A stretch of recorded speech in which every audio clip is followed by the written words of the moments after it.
xamul ni ma leen def ba technique dama ñëw fii école di def formation parce que mën naa liggéey si ñu xam ne tamit ma gën a yokk tamit ma gën a bëgg yokk sama compétence si métier bi yokk sama xam-xam ak yeneen ak yeneen tey nag ñu nekk présenté pour installation toilette complète la ñu présenté tey lavabo moo nekk nii diggante lavabo ak kii fii leen def 6 ans 16 mooy nekk mooy kii bu bëggee si fii leen def douche mooy kii bi sas bi quoi sas fii lay nekk suñu kaay bu def si benn coupe de kaay benn réduction 110 sur kaay 110 ñëw ba ñu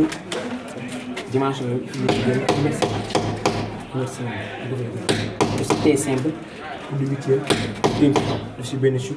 beneen coup de huitième muy ndox bu ñu fii kii chou bu ñu ndox bu ñëwee en même temps mën nañu ko def tamit taux 75 mais gis bi moo gën a rëy quoi tey ndox bu ñu ñëwaatee fii dañoo am clope son bi benn coup de huitième distance bi da ngay am 2017 distance fii ak fii 2017 bi def kii kilo 110 benn coup de huitième 110 léegi c'est du lay distance bi ñu jël ko 86 centimètres 86 mooy distance 16 bi ak lavabo bi 86 centimètres la war a ñu def fii nii lavabo comme tey